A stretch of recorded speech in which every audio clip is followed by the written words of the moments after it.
Feliz sábado, qué gusto poder saludarles nuevamente. Vamos a dar comienzo al círculo de oración. Vamos a comenzar con una oración para que sea el Espíritu Santo el que nos dirija. Oramos. Querido Padre que estás en los cielos, bendito y alabado sea tu santo nombre. Te damos gracias porque tú siempre escuchas nuestras oraciones, nos cuidas, nos proteges, nos bendices, nos ayudas y nos suples. Gracias porque siempre estás pendiente en cada detalle de nuestras vidas. En esta hora, Padre, yo te quiero pedir que permitas que el Espíritu Santo dirija este círculo de oración de principio a fin. Ayúdanos, Padre, para que podamos entender tu santa palabra, podamos ponerla en práctica en nuestras vidas y podamos compartirla con otras personas. Que sea de bendición para todos, Padre, y que sea para tu gloria y tu honra. En el nombre de Jesús te lo pedimos. Amén. Hoy vamos a estar hablando en el tema de reflexión sobre Natanael como un representante de los 144,000. Y la lectura bíblica se encuentra en Apocalipsis 14, de los versos del 6 al 12.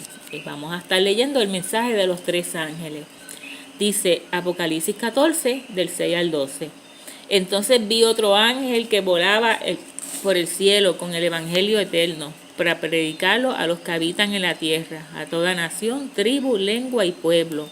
Y decía a grande voz: temed a Dios y dadle gloria, porque ha llegado la hora de su juicio, y adorad al que hizo el cielo, la tierra, el mar y las fuentes de las aguas.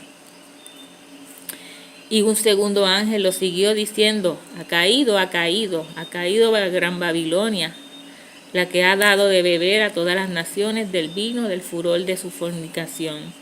Y un tercer ángel lo siguió diciendo a gran voz: si alguno adora a la bestia o a su imagen y recibe su marca en la frente o en su mano, este también beberá del vino de la ira de Dios y será atormentado con fuego y azufre entre los santos ángeles y ante el Cordero. Y el humo de su tormento sube para siempre jamás. Y los que adoran a la bestia y a su imagen, y los que reciben la marca de su nombre, no tienen reposo ni de día ni de noche. Aquí está la paciencia de los santos, los que guardan los mandamientos de Dios y la fe de Jesús. Y acabamos de leer el mensaje de los 3 ángeles. Este es el mensaje que es verdad presente para el tiempo del fin. Es el mensaje que se va a predicar en todo rincón de este planeta.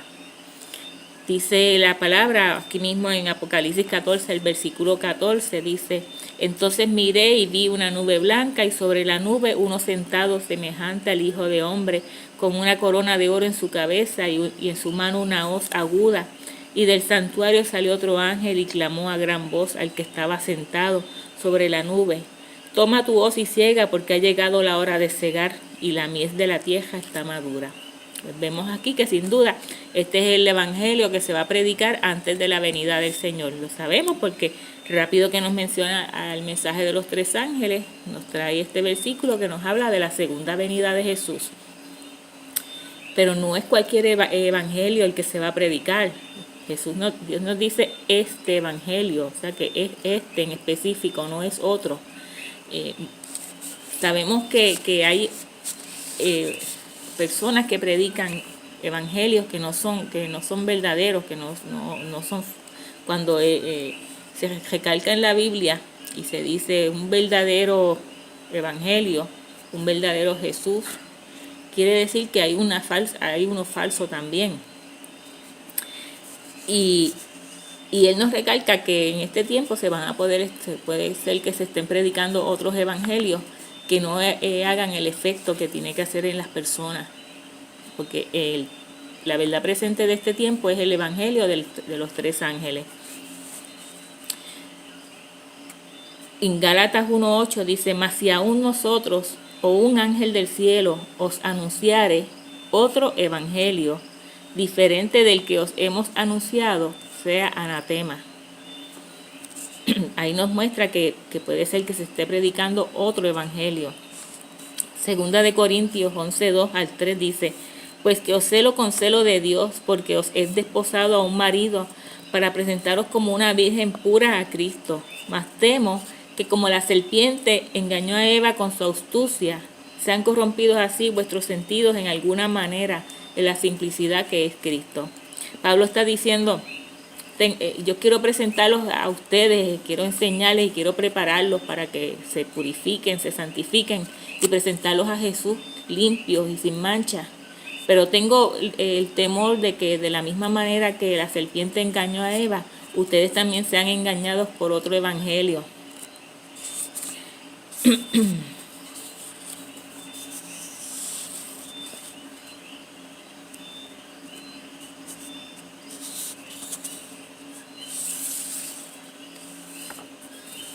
En Tesalonicenses 2 al 14 dice: a lo cual os llamo por nuestro evangelio para alcanzar la gloria de nuestro Señor Jesucristo. ¿Y qué es la gloria? ¿Qué es esa gloria que yo tengo que alcanzar? Romanos 3:23 nos dice: por cuanto todos pecaron, han sido destituidos de su gloria. Pero, es decir, si el evangelio de Dios me ayuda a acercarme a Dios, es porque me puede ayudar a romper con el pecado. Y es este evangelio el que me va a ayudar a alcanzar esta gloria. Pero, ¿qué es la gloria de Dios? En Éxodo 33:18, Moisés le dice a Dios, dice el verso: entonces dijo, ruégote que me muestres tu gloria. Y en Éxodo 34:5-7 dice: y Jehová descendió en una nube y estuvo allí con él, proclamando su nombre. Jehová, Jehová, Dios clemente y compasivo, lento para la ira y grande en amor y fidelidad, que mantiene su amor hasta 1000 generaciones después y que perdona la iniquidad, la rebelión y el pecado, pero que no se aleja sin castigo al culpable, sino que castiga la maldad de los padres en los hijos y en los nietos hasta la 3ª y la 4ª generación. Nosotros vemos ahí que Moisés le pregunta, muéstrame tu gloria, y él lo primero que le hace es que él menciona su nombre, o sea que su nombre es la gloria de Dios, su carácter, estas características que él menciona aquí: clemente, compasivo, lento para la ira, todo esto son características del carácter de Dios. Así que el carácter de Dios, el nombre de Dios, todo lo bueno que hay en Dios, eso es la gloria de Dios. Colonicenses 1:27 dice: a quienes Dios quiso dar a conocer las riquezas de la gloria de este ministerio entre los gentiles, que es Cristo en vosotros, la esperanza de gloria. O sea que la gloria de Dios, el nombre de Jehová, su hermosura, su carácter, la presencia de Dios en nuestras vidas. La batalla entre el bien y el mal siempre ha sido por la ley de Dios, donde unos van a guardar los mandamientos y otros no quieren guardarlos. Y unos van a demostrar que sí se puede haber victoria sobre el pecado, que finalmente vamos a reflejar el carácter de Jesús en nuestras vidas. La razón por la que Jesús no ha venido en su segunda venida es porque este evangelio de los 3 ángeles no se ha predicado a cada rincón de este planeta. Cuando esto se haga, entonces va a venir Jesús. Apocalipsis 14:7 dice: diciendo en alta voz, temed a Dios y dadle gloria. Temed a Dios no es otra cosa que amarlo sobre todas las cosas y sobre todas las personas. Es respetar sus mandamientos, guardar su ley. ¿Y cómo le damos gloria a Dios? Pues rompiendo con el pecado. Pero ¿cómo logramos romper con el pecado? Con oración, con ayuno, leyendo la palabra de Dios, obedeciendo su palabra. Ya vimos que el propósito del evangelio es alcanzar la gloria de Dios. Entonces, tenemos que ver qué evangelio estamos escuchando y preguntarnos: ¿está cumpliendo ese evangelio el propósito que es que nosotros alcancemos la gloria de Dios en nuestras vidas? Si eso no es así, hermanos, si el evangelio que estamos escuchando no nos está ayudando a nosotros a crecer espiritualmente y a purificarnos y a prepararnos y capacitarnos para ese momento de la venida de Jesús, entonces el evangelio no está haciendo nada en nosotros, no está teniendo ningún efecto. Tendríamos que preguntarnos y reevaluarnos si nosotros estamos haciendo caso a la palabra de Dios y si estamos obedeciendo, si el evangelio que estamos escuchando es el que tenemos que escuchar. Hermanos y amigos, si no es así, pues posiblemente tú estás escuchando un evangelio que es falso. ¿Saben que la Biblia también nos habla de que hay un falso Jesús? Muchos se centran en hablar solamente del amor de Jesús, y eso está bien que se hable del amor de Jesús, pero no predican que Dios es también un Dios justo, que también va a hacer justicia y que va a haber juicio. Y algunos dicen que una vez seas bautizado, pues eres salvo para siempre. pues que tú puedes hacer lo que tú quieras y como ya te bautizaste, pues tú te vas a salvar. Sin embargo, no es así. ¿Tú crees que es así? Que tú puedes hacer lo que tú quieras y que eso no importa. El, el propósito del Evangelio es hacernos romper con el pecado. Y realmente creemos que iremos al cielo si estamos en pecado. ¿Cuántas personas se salvaron en el arca de Noé? ¿O cuántas personas se salvaron en Sodoma y Gomorra? La Biblia nos da ejemplos de que sí hay un juicio y que sí van a haber personas salvas y otras que no van a ser salvas.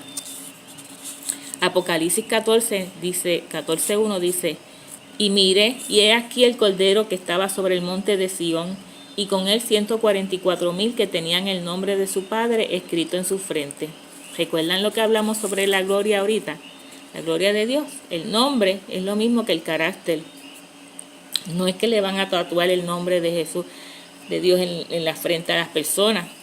Es que su carácter va a estar ya reflejado en su vida. Ellos van a estar reflejando el carácter de Jesús.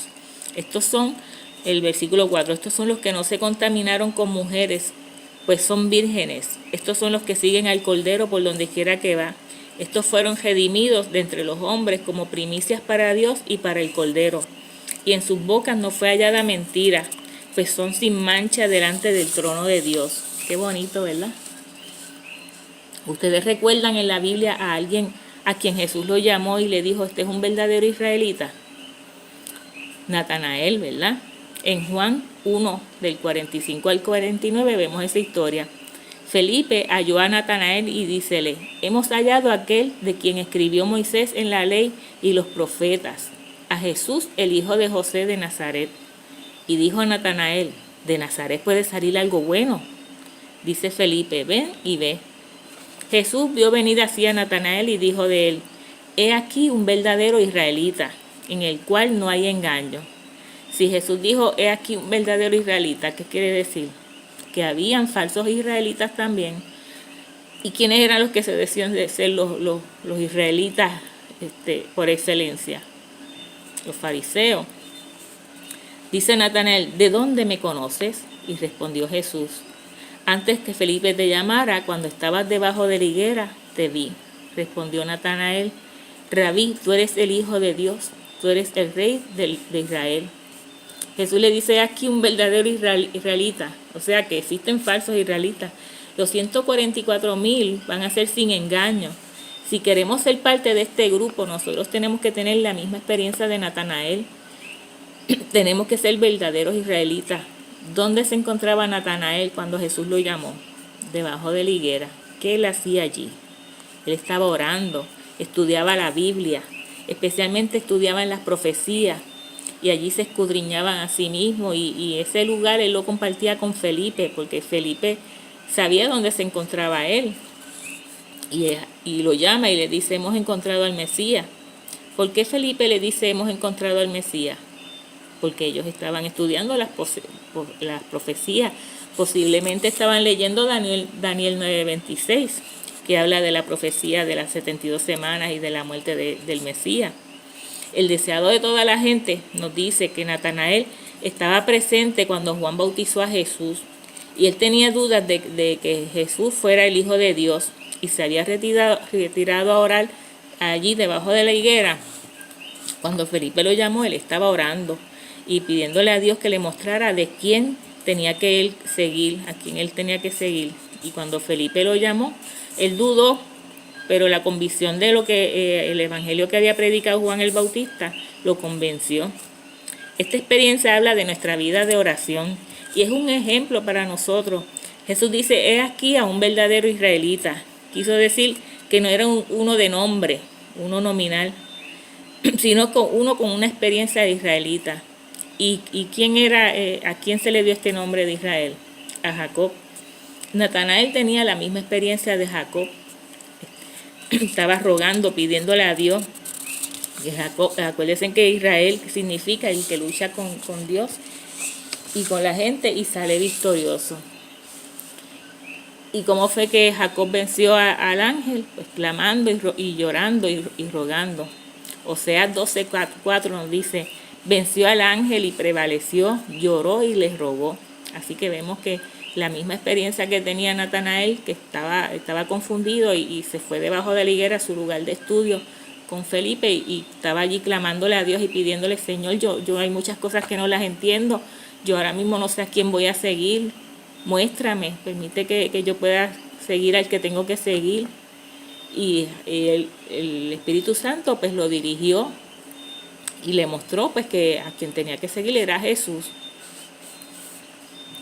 ¿Será que Dios nos ve a nosotros también debajo de la higuera, orando, estudiando la Biblia, ayunando para meditar? La experiencia de Natanael tiene que ser también nuestra experiencia si nosotros queremos formar parte de ese grupo de los 144,000. La higuera simboliza la iglesia de Dios. Oseas 9:10 dice, como uvas en el desierto hallé a Israel, como la fruta temprana de la higuera, en su principio vi a vuestros padres. Ellos acudieron a Balpeor, se apartaron para vergüenza y se hicieron abominables como aquellos que amaron. El pueblo de Dios, ¿debajo de qué iglesia tiene que estar? Natanael estaba en una iglesia que no era la más popular, no era la iglesia que decía ser la verdadera. Natanael estaba en una iglesia que lo motivaba a orar, lo motivaba a estudiar la Biblia. El pueblo de Dios, ¿debajo de qué iglesia tiene que estar? Él estaba debajo de la iglesia de Juan el Bautista. ¿Y dónde estaba Juan el Bautista? Predicando en el desierto. ¿Por qué en el desierto? Porque la iglesia de Juan no era la iglesia reconocida por la iglesia popular, la iglesia judía.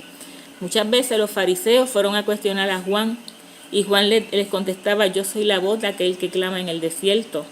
Sin embargo, Natanael, mediante la oración sincera, había podido discernir cuál era la iglesia verdadera. Por eso él estaba en la iglesia de Juan. Muchas veces los fariseos le decían a Juan que estaba endemoniado, pero Juan verdaderamente era un hijo de Dios, un profeta de Dios. Esa higuera que representaba a la iglesia judaica, el pueblo escogido por Dios, fue maldecida por Dios, al igual que el pueblo de Israel, porque Jesús vino a los suyos y los suyos no les recibieron. Porque en las sinagogas de Jerusalén las personas no eran motivadas a orar, no eran motivadas a estudiar la palabra de Dios. Ellos habían alterado la palabra de Dios, habían cambiado las leyes y habían puesto doctrinas de hombres, costumbres, tradiciones y habían alterado todo. Y debajo de esa higuera maldecida por Jesús, allí se reunían Juan, Felipe y Natanael a estudiar y a orar. Primera de Reyes 4:25 dice, y Judá e Israel vivían seguros, cada uno debajo de su parra y debajo de su higuera, desde Dan hasta Berseba, todos los días de Salomón. ¿Cómo estaremos seguros? En paz con cada uno con su higuera, cada uno con su relación personal con Dios, estudiando, orando, de la misma forma que estaba Natanael, debajo de la higuera y también debajo de la vid. ¿Y quién es la vid? Jesús dice, yo soy la vid verdadera.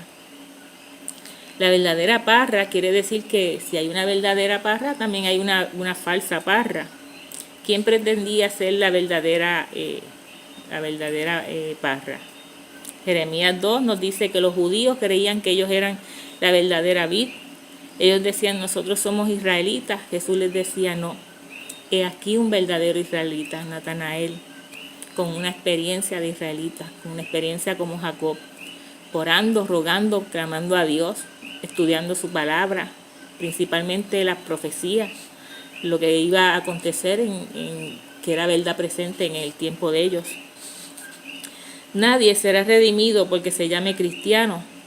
Lo que define qué lado pertenece es el carácter que tú reflejes. Y para eso, si tú quieres ser parte del grupo de Dios, para eso tienes que estar debajo de la higuera, con la misma experiencia que tenía Natanael. Él le dice a Jesús, ¿de dónde me conoces? Jesús ahí le dice, verás el cielo abierto y al Hijo de Dios y a los ángeles subiendo y bajando. Jesús le quiso decir, si permaneces debajo de la higuera estudiando la palabra, si permaneces debajo de la higuera orando, si permaneces buscando de mí, tú siempre vas a tener el cielo abierto para ti. O sea, la segunda venida será una realidad para tu vida. Tenemos hermanos y amigos que Jesús quiere que nosotros los invitemos para que estén con nosotros debajo de esa higuera, orando, estudiando la palabra de Dios, para que ellos también puedan tener esa misma experiencia y puedan disfrutar de esa venida de Jesús en gloria. Zacarías 3, del 9 al 10 nos dice: porque he aquí aquella piedra que puse delante de Josué, sobre esta túnica, piedra hay 7 ojos. He aquí yo grabaré su escultura, dice Jehová de los ejércitos, y quitaré el pecado de la tierra en un día. En aquel día, dice Jehová de los ejércitos, cada uno de vosotros llamará a su compañero debajo de la vid y debajo de la higuera.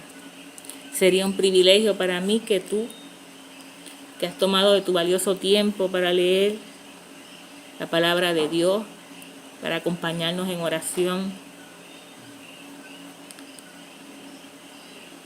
para estar pendiente en todas las programaciones que se están transmitiendo de la iglesia, que también tengamos la misma experiencia de Natanael debajo de la higuera y debajo de la vid. Que oremos, que nos mantengamos fieles y firmes, que estudiemos la palabra de Dios, que lo busquemos cada día, que dejemos a un lado muchas de las cosas de este mundo que a veces nos quitan tanto tiempo, posiblemente la televisión, las redes sociales, que es lo que más está atrayéndonos, y saquemos ese tiempo que necesitamos, porque es una necesidad de nosotros buscar de Dios cada día, que podamos tener esa experiencia de Natanael debajo de la higuera y debajo de la vid, para que podamos ser parte del grupo de los 144,000. Qué bonito, ¿verdad, hermano? Dios les bendiga, que tengan un feliz sábado. Vamos ahora a continuar con nuestra hermana, que va a tener las oraciones por todas las peticiones que se han puesto en el chat. Esperamos que sea de bendición para todos y que tengamos un día maravilloso en la paz del Señor. Dios les bendiga.